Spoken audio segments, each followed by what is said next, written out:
Hi everyone, very good morning and welcome to Ed Uncle. देखिए यार, आप बच्चों ने अभ्यास सीरीज जो हमने प्रीवियस चलाई है अभ्यास सीरीज, उसको काफी ज्यादा आपने प्यार दिया है। उस प्यार को आगे बढ़ाते हुए हम आपके लिए लाए हैं न्यू बैच, क्योंकि बिकॉज अभ्यास सीरीज भी चलेगी, कंटिन्यू चलेगी, थोड़ा टाइम दीजिए, क्योंकि अभी काफी बच्चों की रिक्वेस्ट आई थी और उनके काफी डायरेक्टली मैसेज भी आए और ऑफिस के नंबर पे भी कॉल आए कि सर एक ऐसा बैच चलाइए, हम न्यू स्टूडेंट्स हैं, ताकि हमारा नींव एक बन जाए, एक नींव बन जाए हमारी, कि स्टार्टिंग में हम सब कुछ पढ़ के जाए, कि क्वेश्चंस लगाएंगे हम लोग, वो बाद में देखेंगे सर वीडियोस। पहले आप हमें बिल्कुल कॉन्सेप्ट समझा दीजिए, बिल्कुल बेसिक से। उसी बेसिक्स के लिए हम लोग लाए हैं आपके लिए नींव बैच। नींव का मीनिंग आप समझ ही गए होंगे ना, जिस तरीके से आप लोग घर बनाते हो, तो एक घर को बनाने के लिए सबसे पहले उसकी एक नींव की जरूरत होती है ना, बनाते हो ना फाउंडेशन। सिविल इंजीनियर सबसे ज्यादा अच्छे से जानते हैं कि फाउंडेशंस बना रहे हैं, तो फाउंडेशन क्या काम करती है, आपकी जो अपकमिंग प्रिपरेशन है उसको प्रिपेयर कर देती है आपको पहले से ही, कि हाँ भाई यार नीव बैच है, इस पे काम करना है। तो बेटा आज स्टार्टिंग करता हूँ नीव बैच से। मैं Rohit Pawar, mechanical faculty for your branch. तो देखिए आज मैं आपको दो चीजें नए सब्जेक्ट पढ़ाने जा रहा हूँ। First one is industrial engineering. देखिए काफी बच्चों की जो स्टार्टिंग होती है वो इंडस्ट्रियल से होती है। अब मैं आपको दो चीजें फैक्टर बताता हूँ कि ये सब्जेक्ट मैंने क्यों चूज किया और आपके लिए, और आपके लिए इजी होगा पढ़ने के लिए, क्योंकि जान लेते हैं कि इंडस्ट्रियल कहाँ पे काम है। जैसे आपने इंडस्ट्रियल लिखा एंड प्रोडक्शन, ये दो वर्ड आपको प्रैक्टिकल लाइफ में लेके चले जाते हैं। आप समझिए कि आपको प्रैक्टिकल लाइफ में जीना है। सपोज करिए आप ओएनजीसी में सिलेक्ट हो गए, आप एनएचपीसी में सिलेक्ट हो गए, कहीं पे भी सिलेक्ट हो जाइए, आईओसीएल में सिलेक्ट हो गए, एनटीपीसी में सिलेक्ट हो गए, आपने जो ये पढ़ा है ना यही काम आएगा आपके लिए।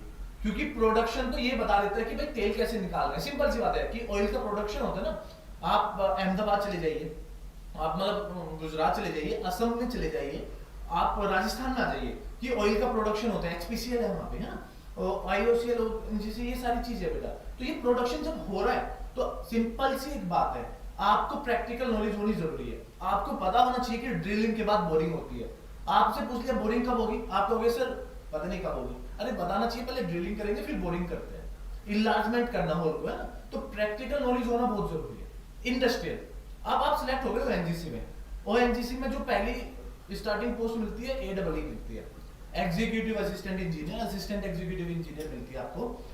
तो उस टाइम पे आप एक इतनी बड़े पोस्ट को, गैजेटेड पोस्ट होती है, आपका एक स्टैंप ही काफी होता है।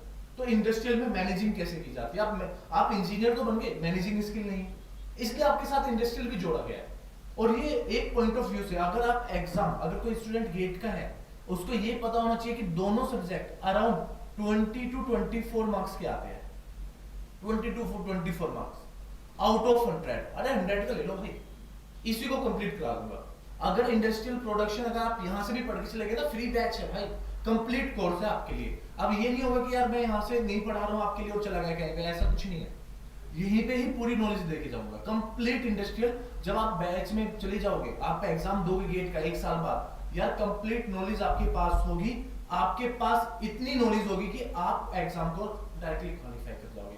गेट क्या, ईएसयूज, जो अगर जो पीएसयूज है, या फिर एईजी, जो भी आपके एग्जाम्स होंगे, उन सबको क्वालिफाई कराने का काम करेगा आपका बेटा ये यहाँ पे नीट बैच। तो देखो अगर आप नीट बैच के बारे में देखोगे तो जेई, एई, गेट, ईएससी, पीएसयू, अबे किसी की भी प्रिपरेशन कर लो, मैक्सिमम जो ये बैच रखा गया है, मैं सिंपल से बता देता हूँ, ये आपका गेट बैच है बेटा। जो बच्चे गेट, ईएससी और पीएसयू के लिए तैयारी कर रहे हैं, उनके लिए नीट बैच है। जो बच्चा एई और जेई के लिए चल रहा है, वो हमारे ही चैनल पे चल रहा है, एड अंकल पे चल रहा है, जेई एई की तैयारी से। तो जो स्टूडेंट एईजे में है, वो जाके एईजे की तैयारी वहां से कर लीजिए। वहां पे आपका प्रोडक्शन इंजीनियरिंग चलेगा, वहां पर आपका प्रोडक्शन चलेगा, और यहाँ पे आपका इंडस्ट्रियल इंजीनियरिंग चलेगा। तो जिसको बेनिफिट उठाना है तो दोनों बैच ज्वाइन कर लीजिए, मैं ये कहता हूँ, तो कंप्लीट नॉलेज हो जाएगी। एक बच्चे ने पूछा कि सर गेट, और सिंपल सी बात है सर, आपने गेट का बैच क्यों निकाला और एईजे का बैच क्यों निकाला? देखिए जो गेट में हम लोग काम करते हैं मैक्सिमम, वो न्यूमेरिकल ओरिएंटेड होता है, और यहाँ पे जो होता है आपका, अब देखो 80% अगर आपका न्यूमेरिकल है तो थ्योरी आपकी 20% है बेटा। बट यहाँ पे उल्टा हो जाता है, थ्योरी आपकी हो जाती है 80 to 90%, सीधा सा सिंपल सा, और जो आपका न्यूमेरिकल है, अरे न्यूमेरिकल है, वो आपके हो जाते हैं 10 to 20%। सिंपल सी चीज है बेटा ये।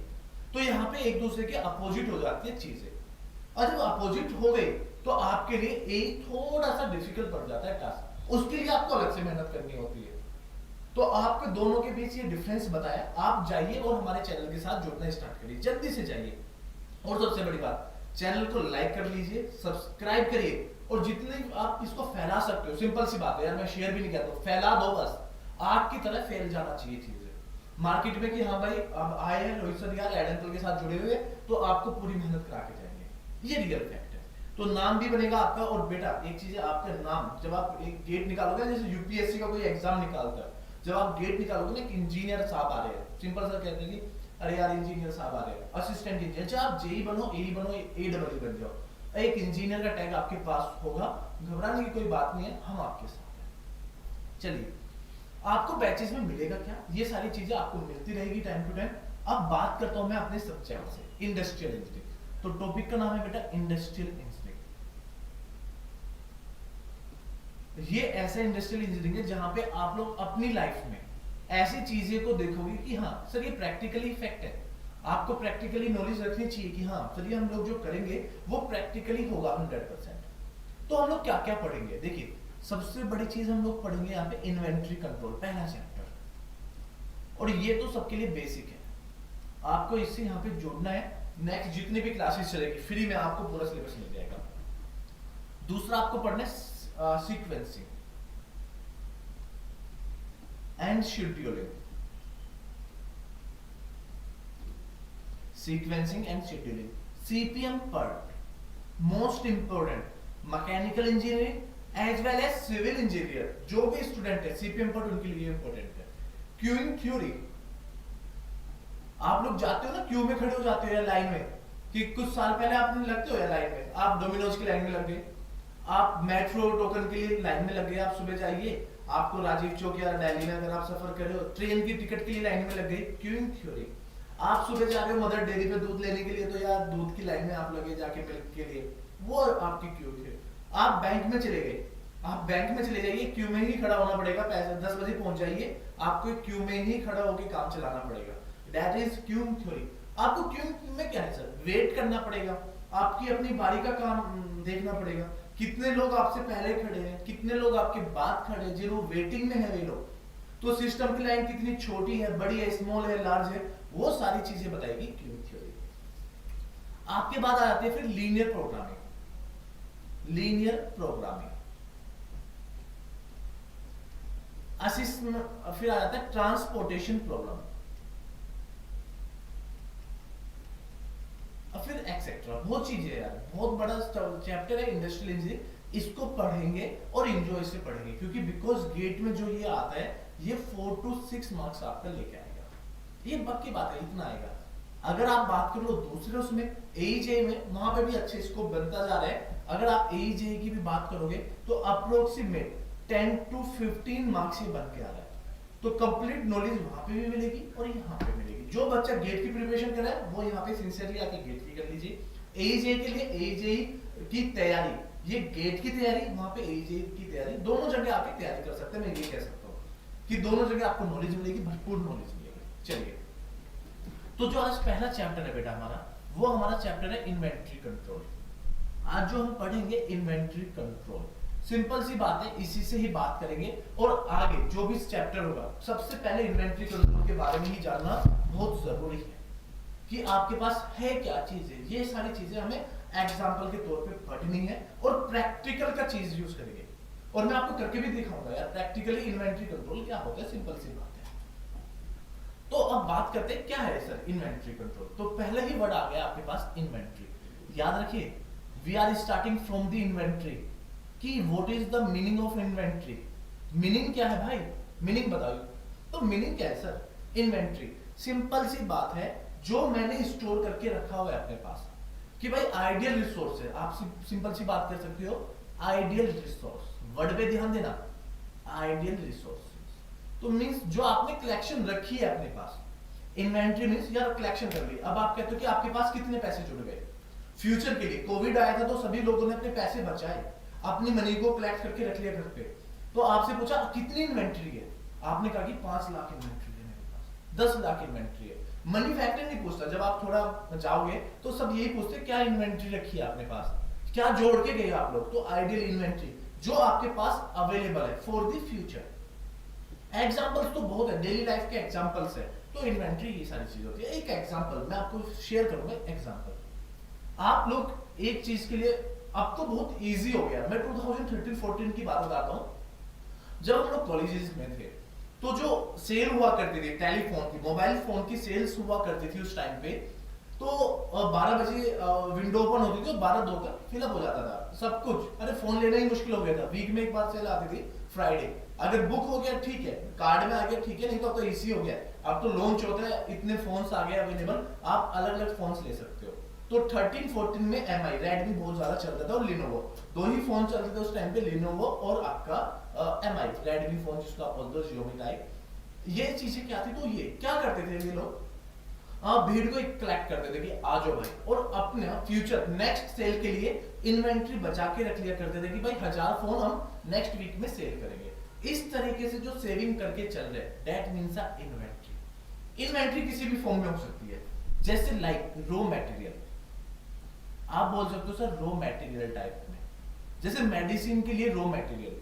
अब सर ये क्या था, अभी जैसे कोविड चला तो कोविड के दौरान ऑक्सीजन की बहुत कमी थी, है ना, कि भाई ऑक्सीजन था, तो हमारे पास इन्वेंट्री नहीं थी, हमारे पास इन्वेंट्री जीरो थी भाई, रॉ मटेरियल ही जीरो था, तो क्या करते हम लोग, ठीक है। तो ये सभी चीजें इन्वेंट्री के पार्ट में आ जाती है कि भाई रॉ मटेरियल हो गया, या फिर फिनिश गुड हो गई, तो पार्ट्स हो गए, गुड्स हो गए। तो इस तरीके की जो ये आपकी वर्ड्स है, ये लाइक अ इन्वेंट्री, ये सभी चीजें आपकी इन्वेंट्री के अंदर आती है। तो सर इन्वेंट्री क्या है, जो आपके पास अवेलेबल है, सिंपल सी बात है कि भाई मैं फ्यूचर में इसको यूज करूंगा, तो रॉ मटेरियल की टाइप में भी हो सकता है, फिनिश गुड की साइड उसमें भी हो सकते हैं, या फिर फिनिश पार्ट्स में भी हो सकता है, आपका किसी में भी हो सकता है, वो जरूरत नहीं है आपकी, आपको ये पता होना चाहिए कि हाँ भाई ये सिंपल सी कहानी है। सर एग्जांपल बता देते हैं आप लोग, देखो क्या हुआ, आप दो तरीके से हो, देखिए दो चीजें हैं आपके पास अवेलेबल, कि सर ये दो चीजें हैं क्या, ये बताओ। देखो ये आप हो, आपने एक शॉप खोली, ओपन किया, आपने शॉप को ओपन किया, आप कोई बेसिक से चलेंगे यार, बिल्कुल घर में जो आप लोग अपने घर पे रहते हो ना, कि यार बेसिक सी कौन सी है, किराना की शॉप, ठीक है, आप कुछ भी कह लीजिए यार, कोई मार्ट बोल लीजिए, एक मार्ट है ना, मैं सिंपल सी बात करता हूँ, देखिए जो आपका डेली रूटीन है उसकी बात कर रहा हूँ, मार्ट है आपके पास, और आपको मॉर्निंग के बज गए 6, मॉर्निंग में बज गए आपके 6 AM, आपकी मदर ने आपको उठाया चप्पलों से, बेटा 6 बज गए जाके दूध लेके आ, है ना, आप उठे नहीं, 5 बजे से बोल रही है मम्मी जाके दूध लेके आ, दूध लेके आ, आप उठे ही नहीं हो, मम्मी ने चप्पल उतारी और बजाना स्टार्ट कर दिया, आप उठ गए, अब आप मार्ट से, अब आप उठे मॉर्निंग में, अब आप दूसरी जगह कहां पे पहुंच गए, मार्ट में पहुंच गए, अब आप क्या करोगे कि सर मैं यहां से स्टार्ट करूंगा जाना, आपने अपनी मम्मी से बोला भाई देखो मैं भी करता हूं, आज भी करता हूं, मैं तो चार्जेस लगाया करता था जाने के, है ना, बाहर जाने के, देखो भाई जो मिल्क का प्राइस है, सपोज करो मिल्क एज्यूम कर लो, लेट एज्यूम 50 रुपीज है ना, या मान के चलो मैं तो ऐसे करता था, उस टाइम पे दूध की कीमत कम थी, तो सपोज करो 40 रुपीज है, तो मेरी मदर मुझे दिया करते थे 50 रुपीज, तो देखो भाई 5 रुपए आने के लिए कर लेता था मैं, और 5 रुपए जाने के लिए, तो देखो मैं मार्ट में गया, मुझे लेना था मिल्क, तो मैंने मार्ट में देखा भाई यहाँ पे क्या है, ये इनके पास में मिल्क रखा हुआ है, तो भाई मैंने तो इसको उठाया, मिल्क को लेके चला, ओके, तो मैंने क्या काम किया, सुबह उठा, ये मेरा हाउस है, और मुझे हाउस के लिए आपको आइटम्स की नीड है, आपको आइटम्स की नीड है, तो आप उठोगे, मार्ट पे गए, तो क्या करने गए आप, ऑर्डर देने गए, कि ऑर्डर गया कि भाई ऑर्डर है कि मुझे दूध चाहिए, आपने ऑर्डर दिया मुझे मिल्क का एक पाउच चाहिए, 1 लीटर 2 लीटर मुझे मिल्क चाहिए, उन्होंने आपको दिया, अब आप क्या करोगे, आप ऑर्डर दे के आ गए, वो बंदा अपनी बाइक उठाएगा, बाइक उठाए तो ट्रांसपोर्ट लगेगा आपका, तो आप पहुंच गए आप अपने घर पर, ये बात क्लियर हो गई। अब इसको ही मैं चेंज कर देता हूं, थोड़ा सा चेंज कर देता हूं, अब मॉर्निंग के बज गए 6, मम्मी का भी काम नहीं है, आपको लगी भूख, आपने किया फूड को ऑर्डर, अब आप देखिए फूड को आपने किया ऑर्डर और यूज किया आपने स्विगी और जोमेटो, मैं सिंपल सी बात कर रहा हूं, आप जोमेटो और स्विगी पर चले गए, ठीक है, अब आपने क्या करोगे, ऑर्डर करोगे, वहां से आपका ये फूड होगा, ये जो रेस्टोरेंट होगा, अरे जो भी रेस्टोरेंट है या जो भी जहाँ पे भी आपने किया ऑर्डर, वहां से ये दूध आएगा, जो भी आएगा फूड आएगा आपका, आपके घर तक पहुंचेगा। पर हुआ क्या, आपने ऑर्डर किया, उस जहां पे आपने भेजा उसने प्रिपेयर किया खाना, और वो बाइक के थ्रू आएगा हाउस पे। अब देखो क्या कहना चाह रहा हूं मैं सर, देखिए जो फूड है, आपने सपोज करो पनीर मंगाया, wow my favourite paneer, paneer है ₹200। अगर आप उसमें देखोगे तो ये क्या है, आपका रॉ मटेरियल, पनीर का रॉ मटेरियल जो भी था, आपके ऊपर लगेगी ऑर्डर की कॉस्ट, नीचे लिखा होता है ऑर्डर कॉस्ट, फिर एक नीचे लिखा होता है आपका ट्रांसपोर्ट कॉस्ट। आप जाके देखिए ट्रांसपोर्ट कॉस्ट, जो बाइक राइडर होगा उसके ऊपर ट्रांसपोर्ट कॉस्ट की 20-25 रुपए देना पड़ेगा, नहीं तो फिर आप एक प्राइम मेंबरशिप खरीद लीजिए भाई, तो तब भी वो तो उसमें चला गया ना। तो इसका मतलब आपका रॉ मटेरियल का कॉस्ट भी होगा सिस्टम के अंदर। हाँ जी सर, पहला रॉ मटेरियल होगा, दूसरा आपने जो दिया वो ऑर्डर कॉस्ट होगा, बिल्कुल सर, तीसरा जो बंदा आ रहा है बन के, भाई तीसरे की बात में बात करेंगे तो सर सारे कॉस्ट आपके ऐड हो जाते हैं। अरे आपको इतनी बात समझ में है कि इन्वेंट्री का मीनिंग क्या हो जाता है, इन्वेंट्री का मीनिंग क्या है, तो भाई आपके पास जो अवेलेबल है वो इन्वेंट्री है। अगर फूड वाले के पास पनीर नहीं है, सपोज करो आपने, आपकी इच्छा करी यार सुबह सुबह पनीर खाता हूँ, अपनी बॉडी सॉडी बनाता हूँ यार, पनीर खा के यार ज्यादा फैट नहीं है, तो बंदे के पास पनीर, तो उसके पास स्टॉक की मार्केट होता है ना कि भाई स्टॉक ओवर हो गया, तो ये सारी चीजें इन्वेंट्री के अंदर आती है। तो सिंपल सी बात है बेटा, अगर हम लोग बात करेंगे in hand, stock in hand, आप आइडियल रिसोर्स कह लीजिए या फिर कह लीजिए स्टॉक इन हैंड, सिंपल सी बात है, स्टॉक इन हैंड। ये एक रॉ मटेरियल और ऑर्डर के बारे में मैंने आपको एक बेसिक सी चीजें बताई है, और आपको पढ़ना है, और पूरी क्लास करोगे तो कल से जब क्वेश्चंस लगेंगे, पहले आप समझ लो कि क्या हो रहा है क्वेश्चंस में, और उसके बाद तो हम, यार मैं ये कह रहा हूँ कि यूट्यूब भी ये बोलेगा कि हाँ यार ये लोग पूरी मेहनत करें और आपको फ्री में कंटेंट दे रहे हैं, आके पढ़ लो बस एक बार। चलिए अब क्या करते हैं, इन्वेंट्री तो आपने पढ़ लिया, चलो सर इन्वेंट्री तो हमने पढ़ लिया, हमें क्या करना है सर इन्वेंट्री पढ़ के, चलो अब हम तो अपने बिजनेस की बात करते हैं। क्या किया, हम तो बिजनेस मैन है सर, बिजनेस की बात करेंगे, मैंने कहा कि कर लो भाई आप बिजनेस चलाइए, उसने कहा कि सर हम तो बिजनेस मैन है, बिजनेस की बात करेंगे। तो आपके मन में आया कि सर मैं बाइक्स लूंगा, आपने एक शोरूम ओपन किया, बाइक का शोरूम, अरे कर लिया ना, शोरूम तो होते ना, शोरूम्स होते हैं बाइक के, अरे हीरो होंडा का शोरूम है, बहुत सारे शोरूम्स है ना बाइक्स के। अब आपके मन में आया बिजनेस करने का, अब बिजनेसमैन की तरह सोचोगे कि सर बाइक मुझे लेनी है, ठीक है, ये है हीरो होंडा, हीरो है ना, हीरो की बाइक है, अरे लिख रहा हूँ यार बाइक है यार हीरो, अरे हीरो तो कोई भी हो सकता है। क्या हुआ, अब आपको बाइक चाहिए, आप सबसे पहले क्या करोगे, सर्वे करोगे मार्केट में। जब भी आप किसी चीज का सर्वे करोगे तो उसमें ये पाओगे कि डिमांड क्या है, आपको पता लगा कि सर डिमांड बिजनेस की है 1200 यूनिट, 1200 यूनिट पर ईयर, ये आपकी डिमांड है। तो demand is known as D, कि भाई डिमांड है पर साल में 1200 यूनिट चाहिए। आपने हीरो बाइक वाले को बताया कि सर मुझे बाइक चाहिए 1200 यूनिट पर ईयर, उसने बोला कि वी विल प्रोवाइड यू, हम कर देंगे प्रोवाइड आपको, आपको चाहिए क्या 1200, वो कह रहा है कि यार मैं एक दिन में नहीं बना पाऊंगा, उसने कहा कि ठीक है मत बनाओ, आप मुझे ना लोड साइज दे दो। उसने कहा कि कैसे, कि सर आप पर मंथ बताइए। उसने कहा कि 1200 को डिवाइड कर दो तो 100 यूनिट पर मंथ बन जाती है। उसने कहा कि आप मुझे 100 यूनिट पर मंथ दे दीजिए। देखिए जितने भी न्यू स्टूडेंट्स हैं उनके लिए बहुत बेसिक है, बेसिक से पढ़ लीजिए बेटा, और जो ओल्ड स्टूडेंट है वे वेट करिए, वे भी पढ़ लो क्योंकि थ्योरी वाली काम आती है चीजें। तो बाइक के लिए, हीरो के लिए आपने फोन मिलाया कि सर मुझे आप बाइक प्रोवाइड करा दीजिए, इन्होंने, आपने इसको ऑर्डर दिया, उन्होंने कहा कि ठीक है मैंने ऑर्डर को एक्सेप्ट कर लिया। अब ये क्या करेंगे, जो आपकी पर मंथ की डिमांड है 100 यूनिट पर डे बना के आपको, यूनिट्स पर मंथ आपको बना के देंगे, पर मंथ आपको बना के देंगे।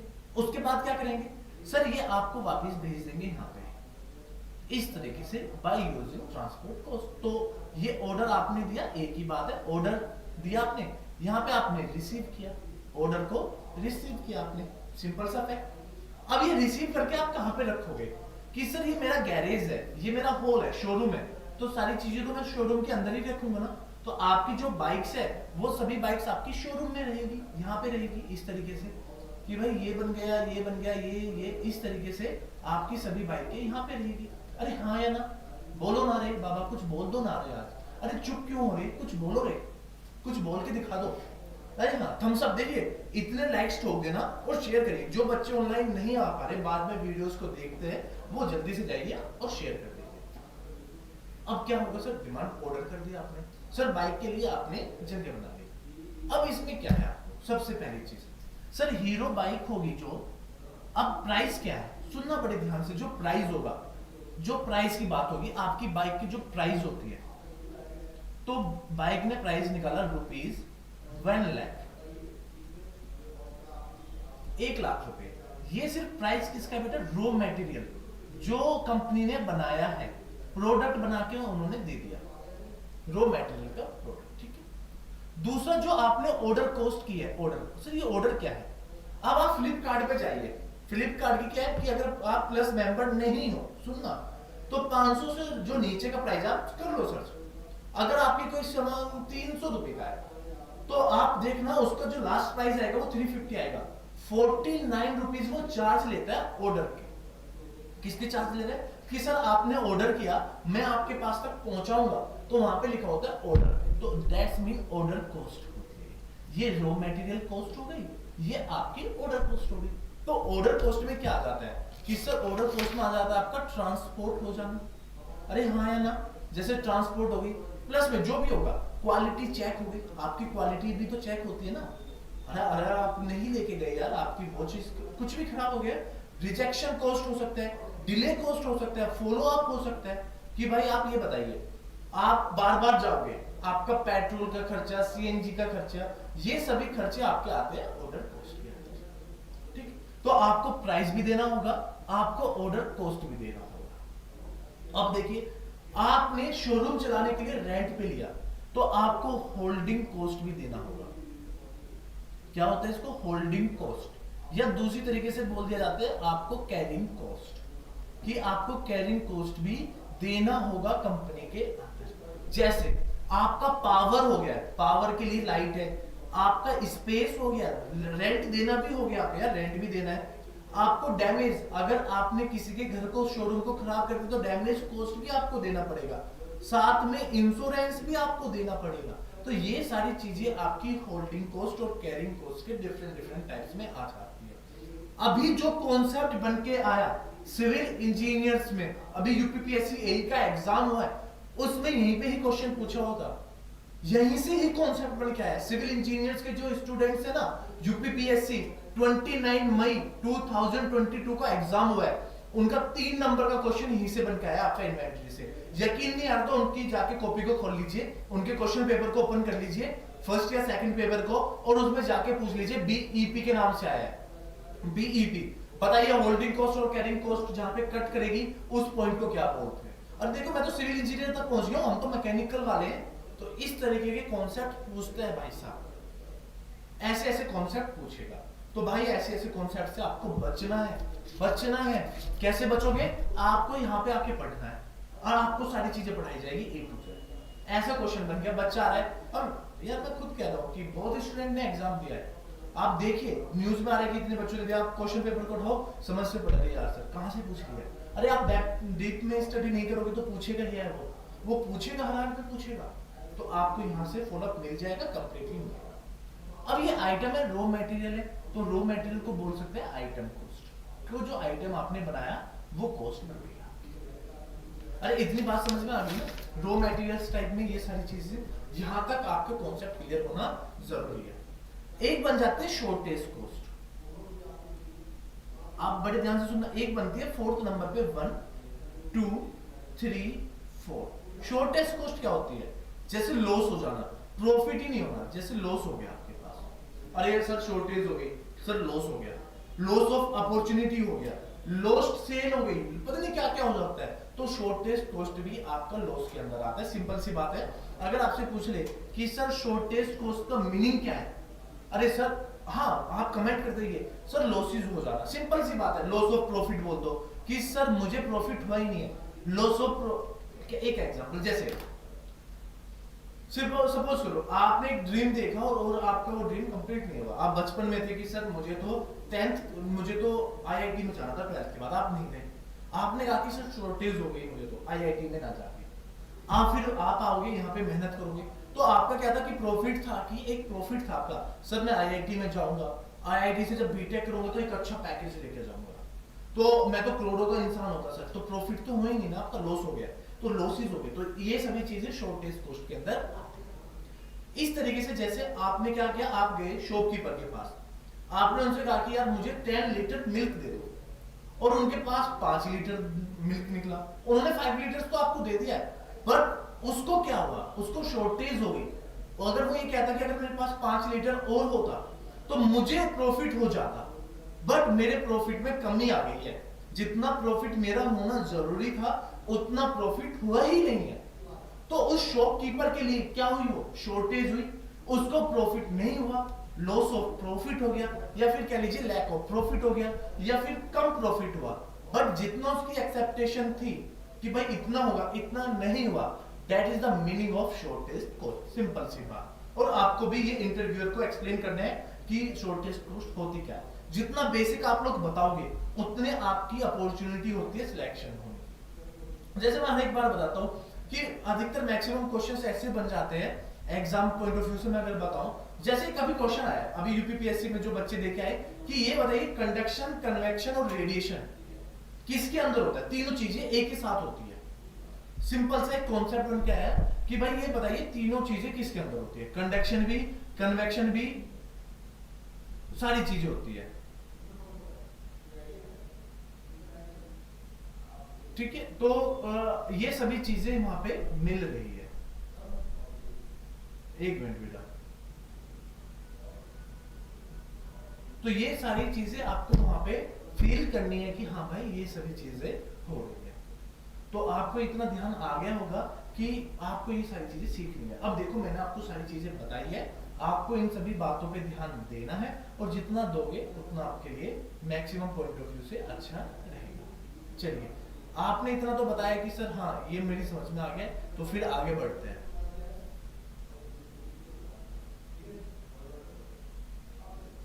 ठीक है जी।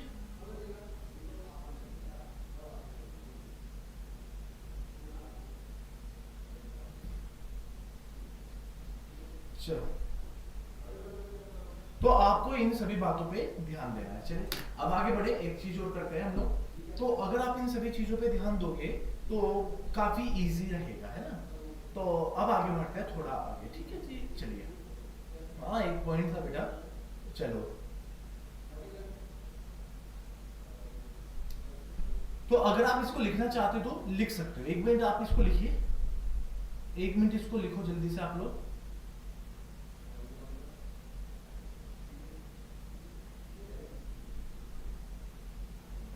तो ये सभी चीजें आपको पढ़नी है, ध्यान से पढ़ो, और जितना हो सकता है मैक्सिमम चीजों पे ध्यान दीजिए। चलिए, चलो अब आगे बढ़ते हैं, ठीक है।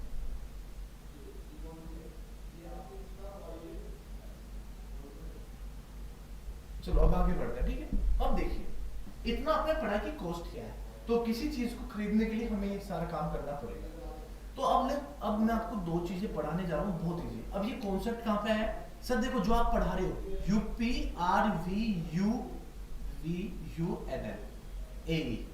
2021 जो 5 जुलाई का एग्जाम होता है, वो कॉन्सेप्ट यहाँ से बन के आएगा कि जो इन्वेंट्री मॉडल होते हैं, आपसे पूछा जाता है कि जो इन्वेंट्री मॉडल्स है वो इन्वेंट्री मॉडल्स क्या है। दो टाइप के इन्वेंट्री मॉडल होते हैं आपकी लाइफ में, दो टाइप के इन्वेंट्री मॉडल होते हैं, पर आप काम किस पे करोगे ये भी बताऊंगा। तो क्वेश्चन यही था, डिटरमिनिस्टिक।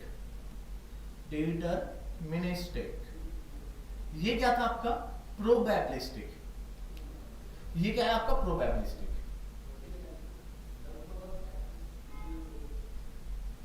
प्रोबेबिलिस्टिक मॉडल, तो deterministic model and probabilistic model, ये 2 टाइप्स के मॉडल आपको मिलेंगे। अब कॉन्सेप्ट यहीं से ही बन के आया है, कॉन्सेप्ट एक्चुअली में यहीं से ही बन के आया था कि हुआ क्या है, ये हुआ क्या है।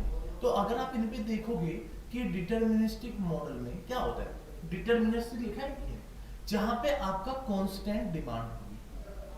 अगर मैं इसकी बात करूं कांस्टेंट डिमांड। ठीक है जी। अगर मैं प्रोबेबिलिस्टिक की बात करता हूं तो ये रियल वर्ल्ड को एंगेज करेगा, रियल वर्ल्ड कि भाई अब क्या चल रहा है। जैसे एक एग्जांपल के तौर पे डिटरमिनिस्टिक क्यों कह रहे हैं, जहां पे आपकी डिमांड इज नोन, मतलब डिमांड कांस्टेंट मतलब नोन डिमांड है आपकी कि हाँ भाई ये मुझे करना है, कांस्टेंट है एक तरीके से। मीनिंग क्या है यार, सिंपल सा एक मीनिंग होता है। मीनिंग क्या है, अगर आप इस पे ध्यान दोगे मीनिंग पे, तो जैसे एक एग्जांपल है कि भाई आप पे कोई, सपोज कि आपने फोन किया सुबह, आपके एक शॉपकीपर हो, आपने कॉल किया कि यार बिल खत्म हो गया, तो जैसे आपने कॉल किया, जो दूसरा इंसान है, जो दूसरा जो आपके पास है, जो आपको पीछे से सामान को भेज रहा है, आपके कॉल करते ही विद इन थोड़े से टाइम में, विद इन 0 सेकंड बोल लीजिए, क्योंकि इंस्टेंटेनियस होती है, तो विद इन 0 सेकंड आपके पास चीजें पहुंच गई। मतलब आपके पास डिमांड है। कैसे, सपोज करो कैसी डिमांड है कि भाई आप थे यहाँ पे और इस तरीके से एक डिमांड बन के आई। कैसे डिमांड बन गई, एक एग्जांपल के तौर पे मैं बताता हूँ, जहाँ पे आपको है कि आपको ये कंप्लीटली फील होगा कि सर एक टाइम पीरियड है और एक कॉस्ट है। सपोज करो एक क्यू है, load size, this one is load size product है, यहाँ पे आपका टाइम है। आपको पता है कि भाई आपकी एक एक चीजें रोज बिकती है, आप 30 लाए, आप 30 प्रोडक्ट, आप 30 बाइकें खरीद के लाए, और आपको पता है एक बाइक एक रोज बिक जानी है। फिर आप यहाँ पे जैसे ही पहुंचे तो आपके पास फिर नेक्स्ट मंथ के लिए लोड अवेलेबल हो जाएगा। फिर आप पहुंचे, फिर आप धीरे धीरे ओवर हो जाएगा, फिर से ये लोड हो जाएगा। इस तरीके से कॉन्सेप्ट बनता हुआ चला जाता है। बट प्रोबेबिलिस्टिक में क्या होगा, सपोज करो एक ही दिन 30 बाइक्स आपकी कंप्लीटली चली गई, सेल हो गई। जैसे ये सेल हुई तो सेल होते ही क्या होगा आपका कि 30 बाइकें सेल हो गई। अब क्या करोगे आप लोग यार, पूरा मत, तो ये रियल वर्ल्ड है यार, कुछ भी हो सकता है। तो हम लोग जो वर्क करेंगे इंस्टेंटेनियसली रिप्लेसमेंट, तो हम जो पढ़ेंगे मॉडल्स, वो डिटरमिनिस्टिक मॉडल की स्टडी करेंगे, ना कि प्रोबेबिलिस्टिक मॉडल की स्टडी करेंगे। आपको ये बात समझ में आ गई, ना ही आप प्रोबेबिलिस्टिक मॉडल को अभी आप नहीं पढ़ोगे, सिर्फ हम जो पढ़ेंगे वो आपका डिटरमिनिस्टिक मॉडल होगा, और उसको हम लोग क्या बोलते हैं बेटा, डिटरमिनिस्टिक मॉडल्स होगा। ठीक है, तो इन सभी चीजों को आपको याद करना है। तो क्या कांस्टेंट हो गया, इसके बाद क्या होता है सर, आपको एक चीज और पूछ लेते हैं, टाइम। देखो यहाँ पे टाइम, देखो एक कांस्टेंट टाइम है, तो टाइम शुड बी कांस्टेंट। इस तरीके से चीजें बनती है सर। इसके बाद अब देखो यहाँ पे मैंने क्यू लिखा, that is a cube model, कि जहां पे आपको ये लिखा है, this one is known as P model.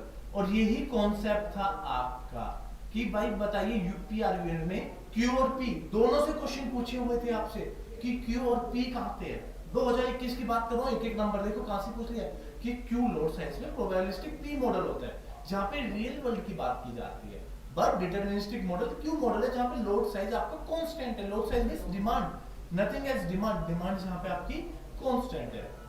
तो क्यू मॉडल और पी मॉडल, इस तरीके से दोनों मॉडल्स का नाम लिया जाता है। इस तरीके से आपको पढ़ना होता है, आपको ये बेसिक चीजें पढ़नी है, बस इतना पढ़ लोगे काम बन जाएगा। अब देखो जितना मैं पढ़ा रहा हूँ इतना आपके लिए इजी होना बहुत जरूरी है। ये इजीनेस है, बहुत ज्यादा इजी है।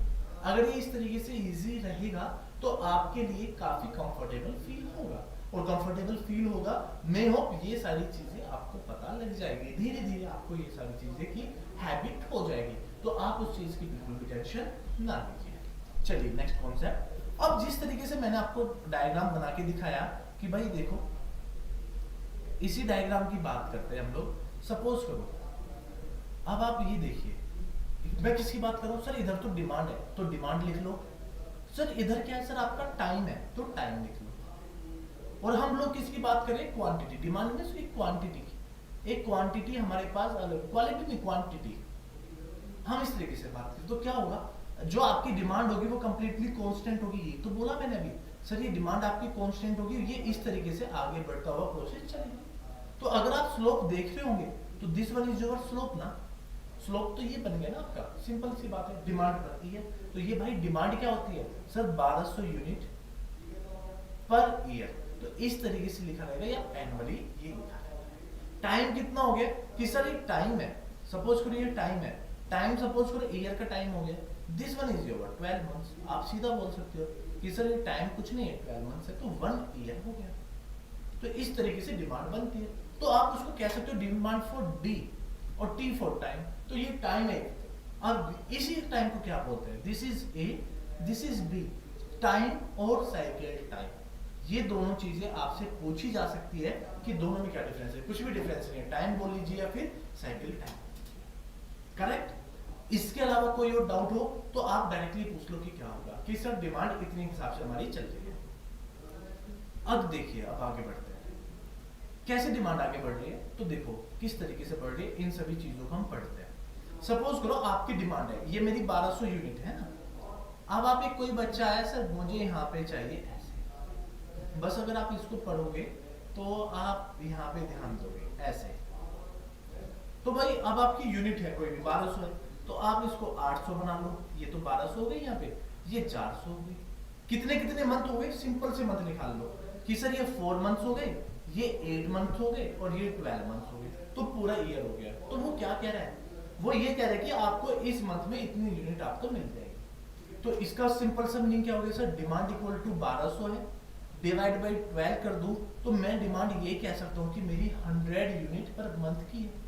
तो मुझे पर मंथ 100 यूनिट चाहिए ही चाहिए, हर हाल में चाहिए। सर 100 यूनिट तो मेरे पास चाहिए पर मंथ, कैसे भी हो जाए। तो आप इस तरीके से ध्यान रखो तो सारी चीजें आपकी काम आती हुई चली जाएगी। मैं हो इतनी सारी चीजें आपको समझ में आ गई होगी कि भाई हाँ सर ने जो पढ़ाया वो आपके काम करता है। तो जो ये 1200 यूनिट है, ये कैसे कैसे ब्रेक हो गई आपकी, कि सर आपकी 3 हिस्सों में ब्रेक हो गई, 400 में ब्रेक हो गई, फिर 400 में ब्रेक हो गई, फिर 400 में ब्रेक हो गई। मतलब आपको ट्रक भर के लाने के लिए कितने ऑर्डर देने पड़ गए, तो number of order N for number of order, suppose करो नंबर ऑफ ऑर्डर है आपके, तो कितने नंबर ऑफ ऑर्डर देने पड़ गए आपको सर, एक बार 400 आएगी एक, ये दूसरा ऑर्डर हो गया, ये तीसरा हो गया। तो नंबर ऑफ ऑर्डर्स आपके ऊपर डिपेंड हो गए कि सर 3 नंबर ऑफ ऑर्डर्स हो गए। बात समझ में आ गई। सपोज करो देखो, अब आपको मैं यहाँ पे समझा रहा हूँ, चीजों को समझना। This is your order size, ये आपका ऑर्डर साइज है और आपको ऑर्डर क्या करना है सर, 400 400 400 में कन्वर्ट होके आ गया। सिंपल सा मीनिंग सुन लेना। अब लोग 400 400 में हो गया। तो एक चीज बताइए, अगर सपोज करो नंबर ऑफ ऑर्डर 1 है, मतलब आपको 1200 यूनिट एक बार के में भर के लानी है, तो अगर आपका इंपैक्ट क्या पड़ेगा, किस पे सर, ऑर्डरिंग कॉस्ट पे। आप एक बार लिखिए ऑर्डर कॉस्ट पे, दूसरा आपका कैरिंग कॉस्ट है या फिर होल्डिंग कॉस्ट है।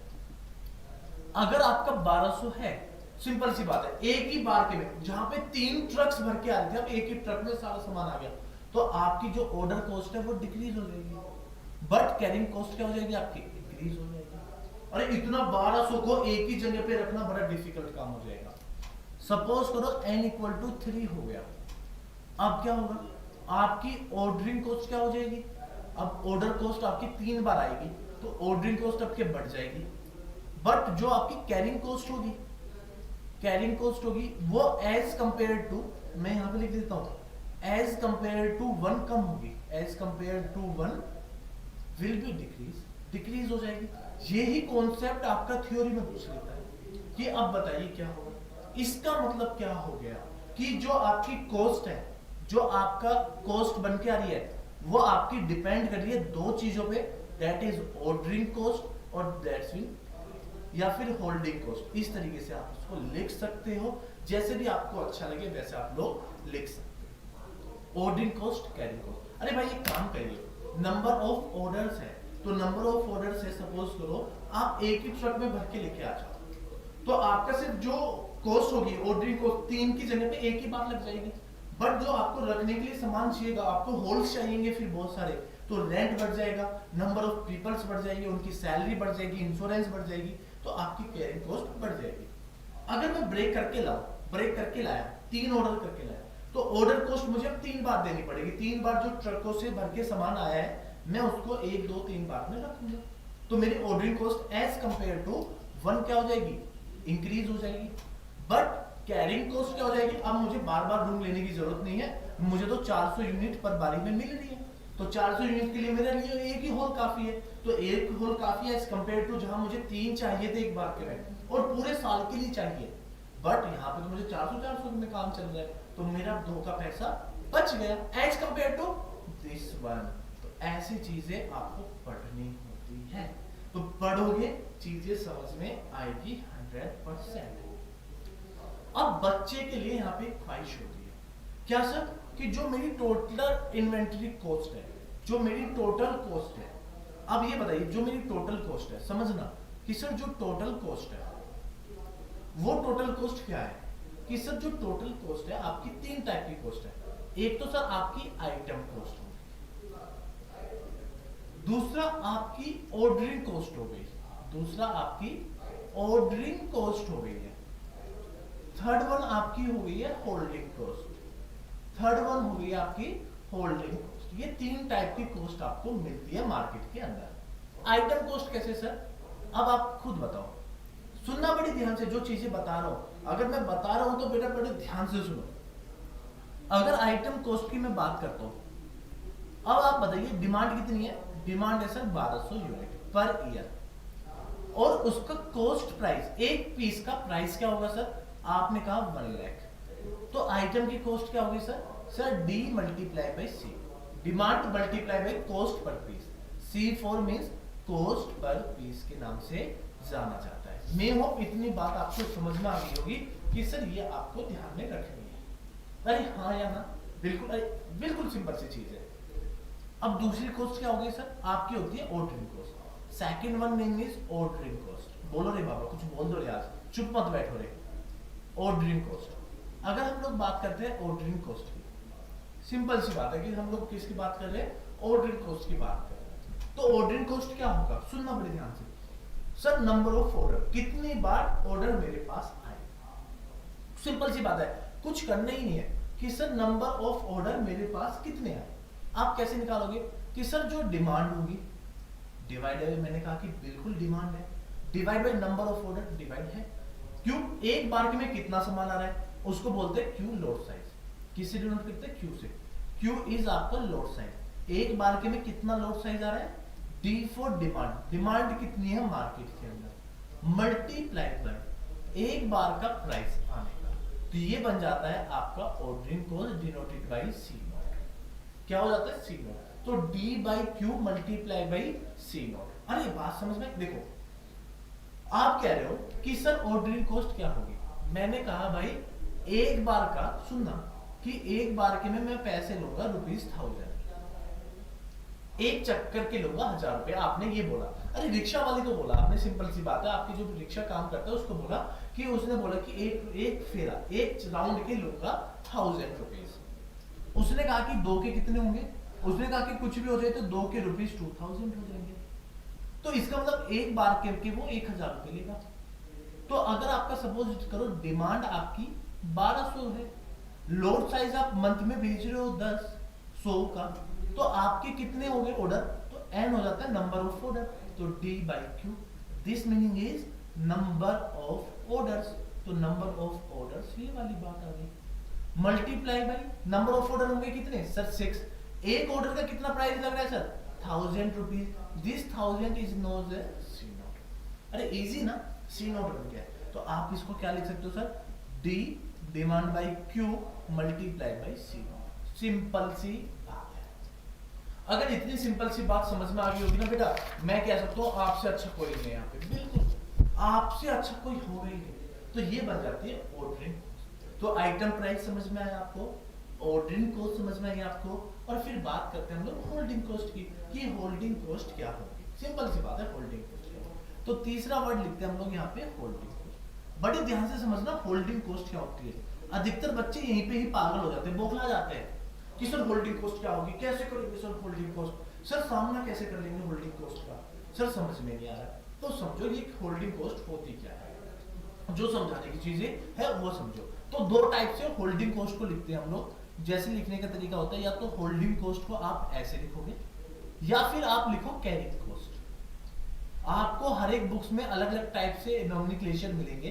तो ये डिनोटेड होता है CH से, और कैरिंग कॉस्ट आप लिख लीजिए C से। इस तरीके से अगर डिनोशन है तो आपको घबराने वाली कोई भी बात नहीं है। मैं होप ये आपको संतुष्टि देगी कि हाँ जो सर हमने पढ़ा वो बिल्कुल क्लियर है। तो ये होस्ट कॉस्ट क्या होती है पहले ही समझिए।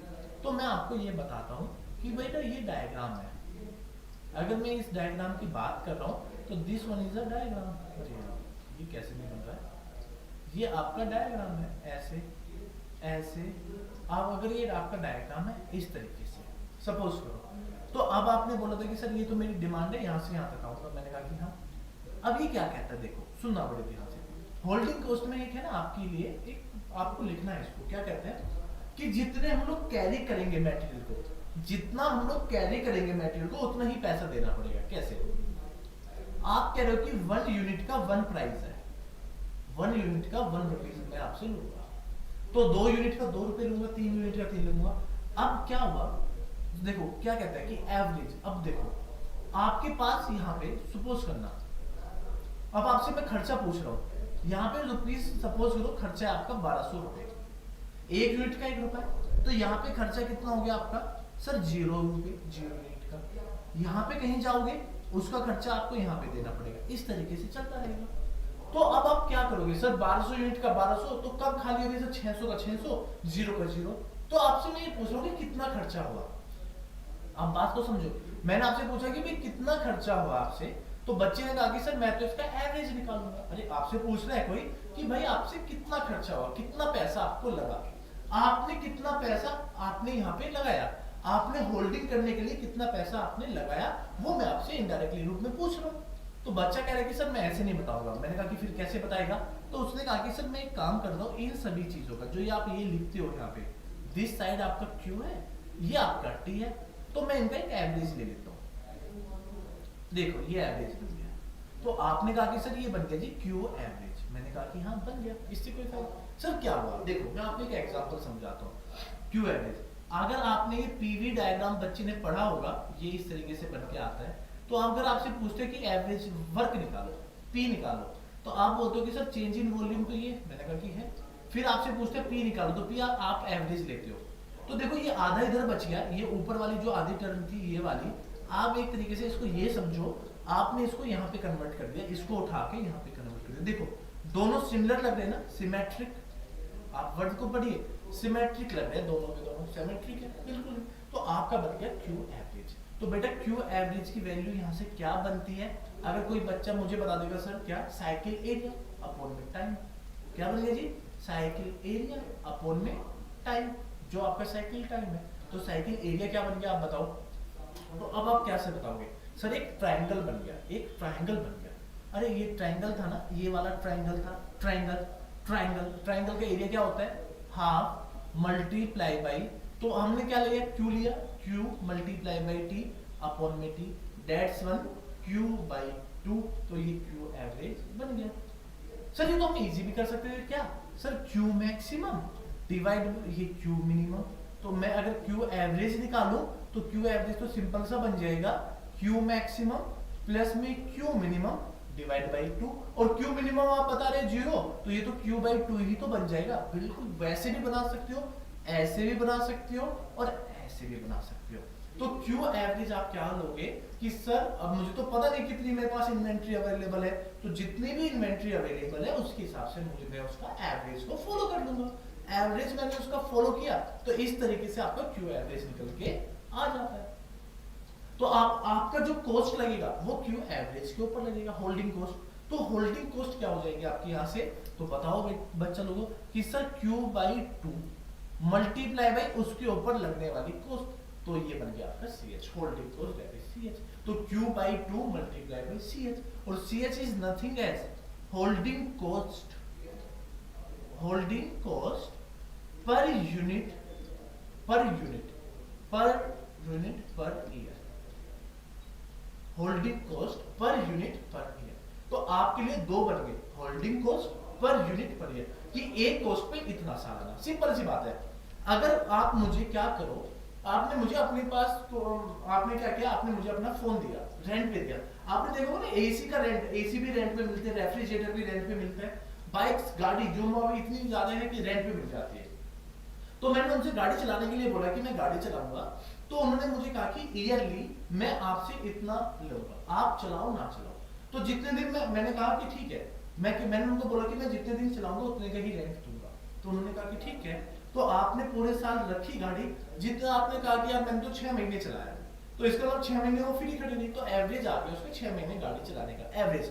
जैसे आप लोग अपनी बाइक के एवरेज का पेट्रोल निकालते हो, एवरेज निकालते हो ना, आप क्या करते हो, आप गाड़ी ले गए खड्डों वाली रोडों पे ले गए, वहां पे एवरेज आया 30, आप ले गए उनको हाईवे पे, एवरेज आ गया 50, तो अब आप क्या बताओगे एवरेज कितना है, आप कहोगे सर 40 का एवरेज आया। तो कैसे निकला sir, Q maximum plus Q minimum, 50 plus 30 divide by 2, तो 40 का एवरेज आ गया, वही मैंने होल्डिंग कॉस्ट लिखा। और पर पेट्रोल का खर्चा कितना है सर, मान के चलो 100 रुपीज है, तो मल्टीप्लाई बाई 100 करो तो होल्डिंग कॉस्ट हो गई, वो सिंपल सी बात होगी, उसको कैरी करने के लिए जो कॉस्ट लगी, तो आइटम टोटल कॉस्ट ये बन गई।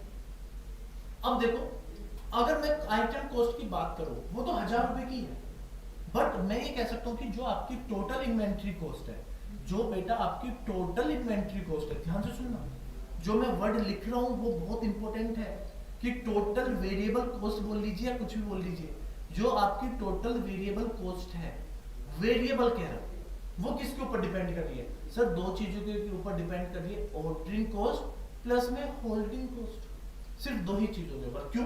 क्योंकि देखो सारा गेम किसका हो गया, गेम किसका हो गया, गेम बताता हूं ना, गेम किसका हुआ सर, ऑर्डरिंग कॉस्ट होगी D by Q C naught, plus में होल्डिंग कॉस्ट होगी Q by C, depend, total depend हो गई cost, total variable cost will be depends on only a word of q, q is nothing as load size, किसके ऊपर depend कर गया बेटा, पूरा का पूरा सिस्टम लोड साइज के ऊपर डिपेंड कर गया।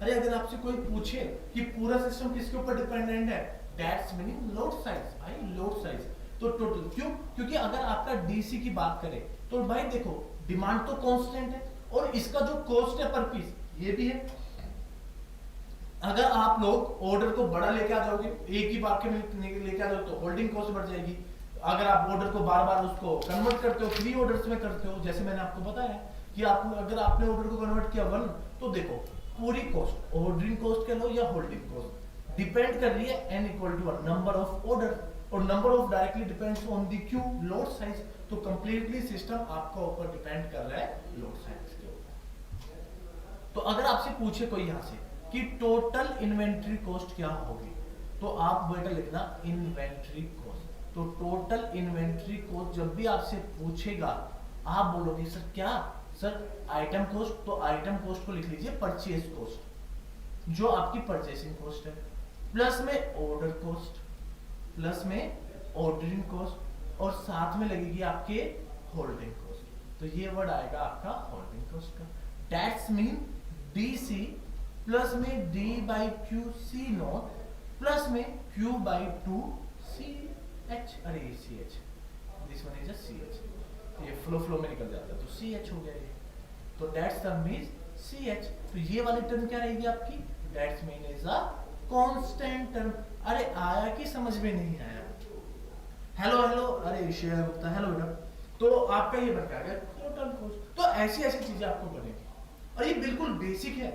अब मैं एक क्वेश्चन पूछता हूँ, मैं आपसे एक छोटा सा क्वेश्चन है, जो बच्चा गेट का एग्जाम दे रहा है, क्या वो एईजेई नहीं देगा, क्या वो ईएससी नहीं देगा, क्या वो पीएसयू से एग्जाम नहीं देगा? आप एक चीज बताइए, कौन से एग्जाम देगा? सारे एग्जाम देता है, और सभी एग्जाम में ये सारी चीजें पूछेगा ही पूछेगा। अरे 100% पूछता है भाई, इतने साल का एक्सपीरियंस है यार, खुद एग्जाम्स निकाले हैं। अब जब निकाल के पढ़ा रहा हूं तो पढ़िए ना, क्योंकि हम लोग सीख के आए हैं, आप भी सीखोगे, गलती करोगे। अभी कई बच्चे यूपीपीएससी का देके आए हैं, गलती करके आए, कुछ वो डिफिकल्ट पेपर था, मैं मानता हूं, बट जो इजी 1-2 क्वेश्चन था वो तो आप कर सकते थे ना यहाँ से। मतलब बेसिक चीजें आप पढ़िए यहाँ से, आपके बिल्कुल काम आएगी, गेट की क्या सारी उसमें काम आएगी। अब आपका मेन पर्पस क्या है? मैं बिजनेसमैन हूं, मैं सुनो, आप बिजनेसमैन हो, आपका मेन पर्पस होगा पैसा बचाना। सिंपल सा लिख के ले लीजिए। आप ये कहोगे कि अगर मैं कोई प्रोडक्ट बना रहा हूं, उसकी सबसे मिनिमम कॉस्ट मुझे लगे। अरे हाँ या ना, आप बताइए कि आपको क्या लगना चाहिए कि सर जो आपने पैसा लगाया, सिंपल सी बात है, मिनिमम कॉस्ट लगनी चाहिए कि भाई मिनिमम कॉस्ट लगेगी। तो इसका मतलब ये तो डीसी कांस्टेंट है। तो अगर आपका बिजनेस है खुद का, खुद बिजनेसमैन हो आप, आपका एम क्या है? एम क्या है आपका? सर जो मेरी इन्वेंट्री पे मिनिमम कॉस्ट हो, मिनिमम कॉस्ट क्या हो? मिनिमम कॉस्ट, कि भाई मुझे मिनिमम कॉस्ट लगनी चाहिए। अगर मैं किसी चीज को परचेज कर रहा हूं, आप जाके ना, आप सुन लो, एग्जांपल है, आपके घर पे आलू प्याज बेचने वाला जाता है या फ्रूट्स वाला है, उसने बोला कि जो मैंगो है वो 100 रुपीज पर केजी है।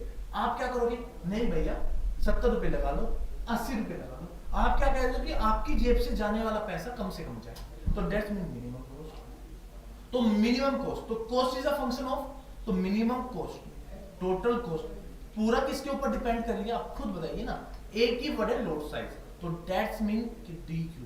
अगर आप डी क्यू की बात करोगे ये वर्ड बन जाएगा 0। तो आप क्या कहोगे कि सर मिनिमम से मिनिमम मेरे पास है, लोड साइज के ऊपर डिपेंड करके, तो इक्वल 0 हो गया। अगर ये वर्ड 0 बन के आ गया है तो अब आप इसका डिफरेंशिएट कर लीजिए। डीसी कांस्टेंट है, कांस्टेंट को बाहर फेंक दो, निकाल के, हमें तो इसका कोई मतलब नहीं डीसी का। अब इसका डिफरेंशिएट करो डी बाई क्यू का, तो डी बाई क्यू का करेंगे तो D by Q square C naught plus में सी एच डिवाइड बाई 2, ये तो बन के आ गया ना आपके पास। इसको उठाइए दूसरी तरफ लेके आ जाइए कि sir D by Q naught C naught equal to C H by 2।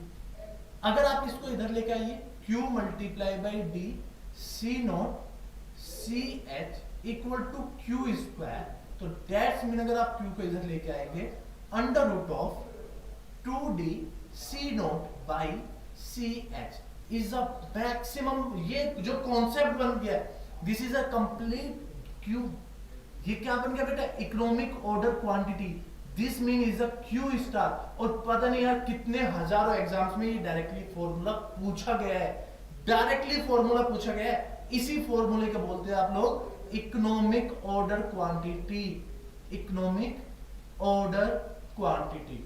आप ये कह दीजिए, आप ये बोल दीजिए ईओक्यू बन गया भाई ये।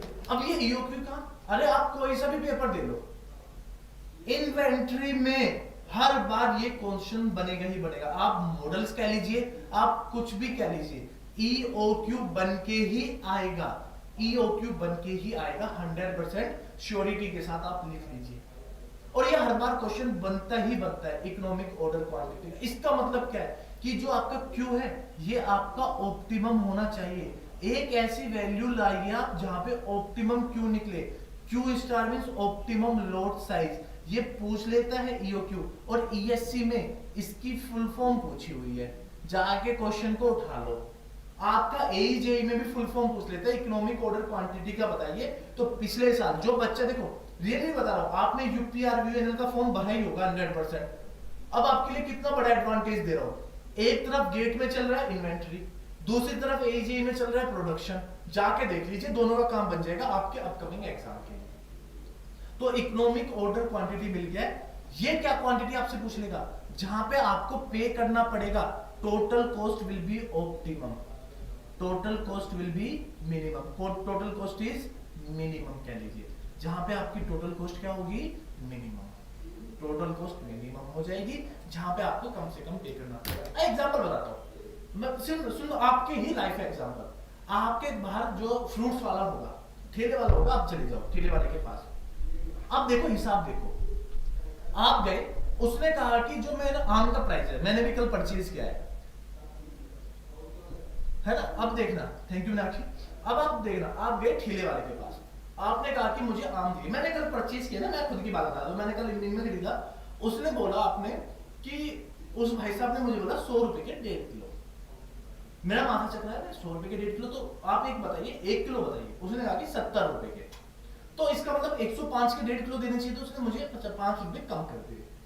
मैंने उसको बोला कि एक काम करो, आप मुझे 2 किलो दे दो और 120 रुपए लगा लो। उसने कहा कि नहीं, 120 में 2 किलो नहीं चलेगा, मतलब 60 रुपए किलो हो गया सर से, मतलब 60 रुपए केजी हो गया ना।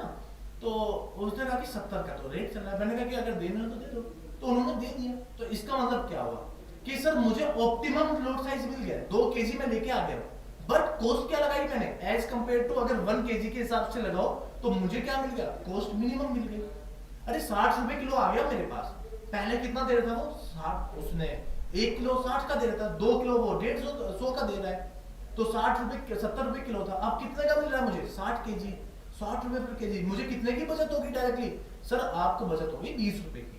तो टोटल कॉस्ट क्या होगी आपकी, सबसे मिनिमम होगी। और जैसे ही टोटल कॉस्ट मिनिमम होती है, चलो दूसरा एग्जांपल, मम्मी वाला है ना। आपकी जो मम्मियां हैं, अब उनसे देखिए, मम्मी आपकी क्या, मेरी भी मम्मी, उनसे अच्छी बार्गेनिंग कोई नहीं करता। उन आज तक आप भी नहीं कर पाओगे। जब आप एक एज में पहुंचोगे तब कोई भी लड़की हो, वो एक एज में पहुंचने के बाद वो सीख जाएगी, धीरे धीरे सीखती है। तो आपकी जो मदर है वो सबसे अच्छी बार्गेनिंग होती है। हमें किसी ने बोला कि ये ले लो, हम लेके आ जाते हैं। आपकी मम्मी क्या करेगी, क्या करेगी मम्मियाँ, अरे भैया ये तो बहुत महंगा है, मैं तो 30 रुपए से कम नहीं लूंगी, जाना जा चला जाता है। वो बंदा 30 रुपए की सब्जियां भी देके जाएगा, साथ में धनिया फ्री का भी देके जाएगा, और उसके साथ 2-4 हरी मिर्च जो मिर्ची होती है वो भी फ्री में देके जाएगा। तो उससे ऑप्टिमम चीजें लेगी, पर पैसा कितना दिया आपने, सबसे मिनिमम दिया। तो मम्मियों से अच्छे इन्वेंटरी कोई नहीं कर सकता है ना। तो जैसे चावल के डब्बे में पैसे छुपा देना, करेक्ट ना।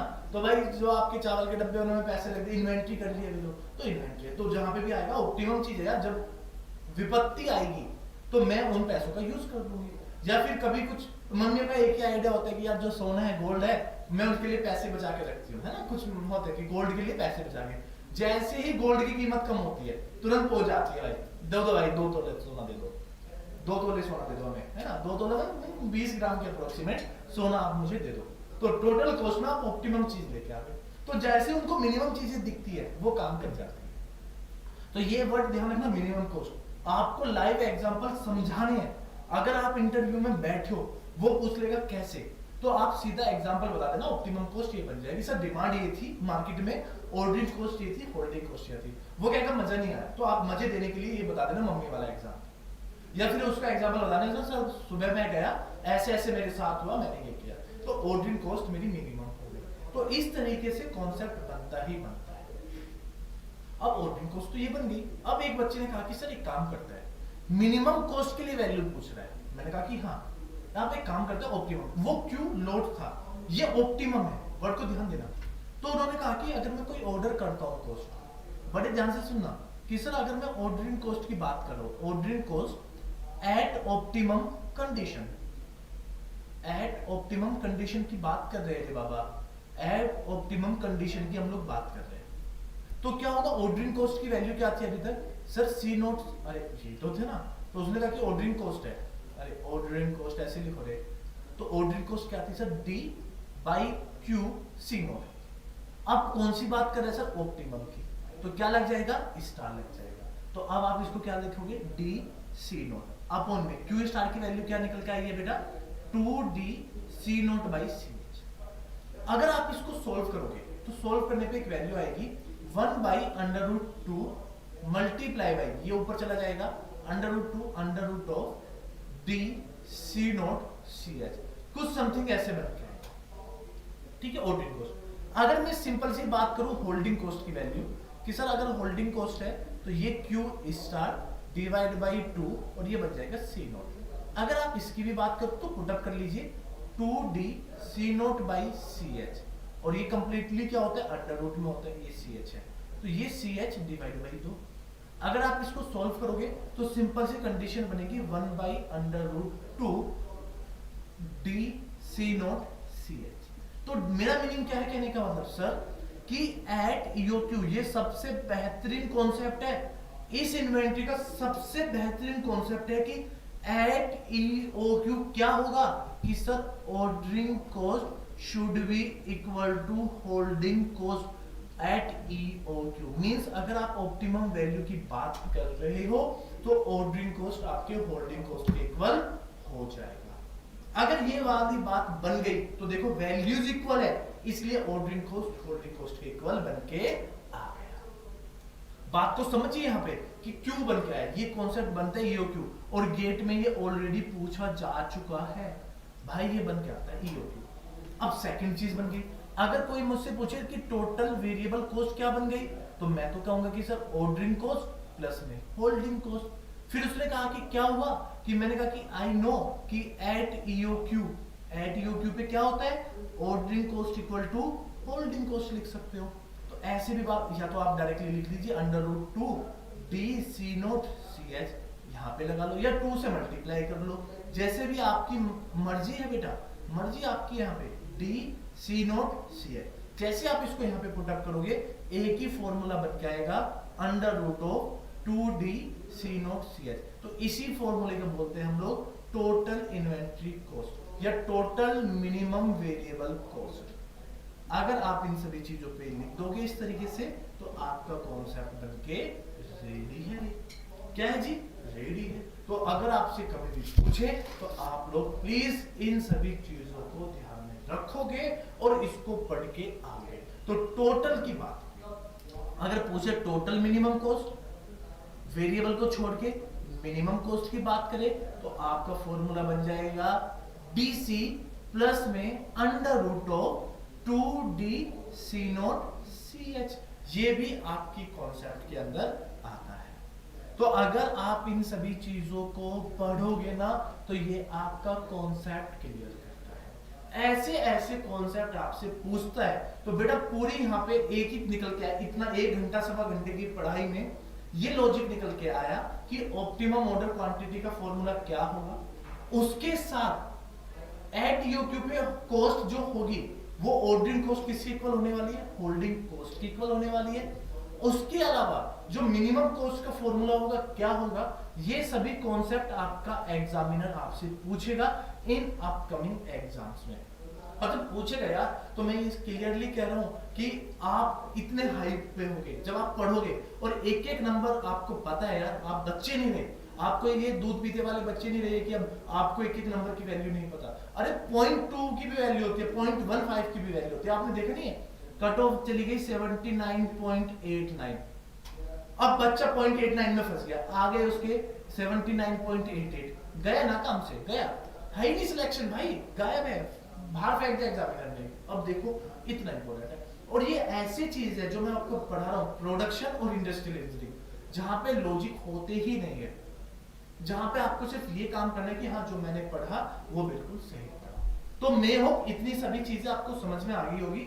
चलो थोड़ा सा बता देता हूँ, ठीक है? या फिर कल करें, कल करते हैं ना। इतनी सभी चीजें आप लोग पढ़ो, जितने भी न्यू स्टूडेंट्स हैं उनके लिए बहुत न्यू चीज है, काफी प्रॉब्लम हो जाएगी अगर ज्यादा पढ़ो ना। एक 1-1.5 घंटा पढ़ लो या मोर देन इनफ है। मुझे लगता है कि अगर एक सब्जेक्ट, सिर्फ सब्जेक्ट, अगर एक सब्जेक्ट को आप 1-1.5 घंटा रोज पढ़ लो जो चल रहा है सीक्वल में, अब देखो पूरा 1-1.5 महीना चलेगा आपका प्रोडक्शन और इंडस्ट्रियल। तो आपको जुड़ना कैसे, मैं आपको बताता हूँ जुड़ना किस तरीके से, आप मेरे से कैसे जुड़ोगे। तो आप देखो इस तरीके से मुझसे जुड़ जाइए, कॉन्टेक्ट कर लीजिए इन सभी पे। आप मुझसे कैसे जुड़ सकते हो, आप विजिट कर लीजिए यहाँ पे। इसके अलावा फिर कैसे कर सकते हो आप लोग, देखिए जितने भी बच्चे लोग हैं गेट पे, हमारा टेलीग्राम चैनल, देखो वर्ड लिखा हुआ है टेलीग्राम, अब साइन तो पहचान लोगे, बच्चे नहीं होना रे। तो ये आपका यूट्यूब है, तो यूट्यूब और टेलीग्राम चैनल है बेटा गेट की तैयारी। देखो ये वर्ड लिखा हुआ है गेट की तैयारी, तो गेट की तैयारी से जुड़ जाइए। अगर आपको हमारे AE JEE से जुड़ना है तो देखिए JEE AE की तैयारी टेलीग्राम और यूट्यूब चैनल है हमारा, सर्च कर लो बेटा, सर्च कर लो, वहां पे आपको मिल जाएगा। तो आपको यहाँ पे हमारे जो हम लोग पढ़ा रहे हैं वहां पे आपको क्वेश्चंस भी मिलेंगे, मजेदार चीजें मिलेंगी। तो गेट AE JEE में चलने दो, AE JEE में तो आपको बहुत बेहतरीन कॉन्सेप्ट क्वेश्चंस मिल भी रहे, यहाँ पे भी मिलेंगे यार, कुछ नहीं। तो टेलीग्राम चैनल को ज्वाइन कर लीजिए, सभी अपडेट आपको यहाँ पे मिलेगी, यूट्यूब चैनल पे भी और यहाँ पे भी। लाइक और शेयर और जरूर यार बेटा, देखिए 2 चीजें, एक तो वीडियो को लाइक करना, मेरा कॉन्फिडेंस बनता है कि हाँ यार आप लोग आ रहे हो। शेयर करोगे तो यार आप लोग, एक चीज होती है कि बच्चे जुड़ेंगे, जो बच्चे प्रिपरेशन करे, आपका साथी हो सकता है, दोस्त हो सकता है, भाई बंधु हो सकता है, जिगरी दोस्त हो सकता है, बेस्ट फ्रेंड हो सकता है, जो भी है यार आप उनको बोलिए आपके लिए अलग से बैच निकाला है AE के लिए। यहाँ पे चलेगा आपका प्रोडक्शन, मैं बता रहा हूँ मैकेनिकल में चलने वाला है आपका प्रोडक्शन, और इस तरफ जो चलेगा ये यहाँ पे चलेगा आपका इंडस्ट्रियल इंजीनियरिंग। इसके अलावा जो बच्चे साथ में CGL VGL की भी तैयारी करते हैं, CGL या अदर गवर्नमेंट जॉब की तैयारी करते हैं, वे हमारे सरकारी नौकरी चैनल से जुड़िए। जो नॉन टेक्निकल की तैयारी कर रहे हैं, नॉन टेक्निकल वहां पे भी होगा, ये नॉन टेक्निकल उनके लिए जो अदर्स एग्जाम, जो टेक्निकल्स के अलावा दूसरे एग्जाम्स को पढ़ते हैं। तो सरकारी नौकरी की तैयारी, याद रखना सरकारी नौकरी की तैयारी, आप इसको सर्च करिए, वहां पे आपको मिल जाएगा सरकारी नौकरी की तैयारी। इंग्लिश में ये लिखा हुआ, हिंदी में मैंने लिख दिया बेटा। तो सरकारी नौकरी की तैयारी, हमारा टेलीग्राम और यूट्यूब, इन सबको लाइक शेयर और सब्सक्राइब यार ये कर लीजिए। फिर मिलता हूं, अब मैं आपको पर डे मिलूंगा 12 PM।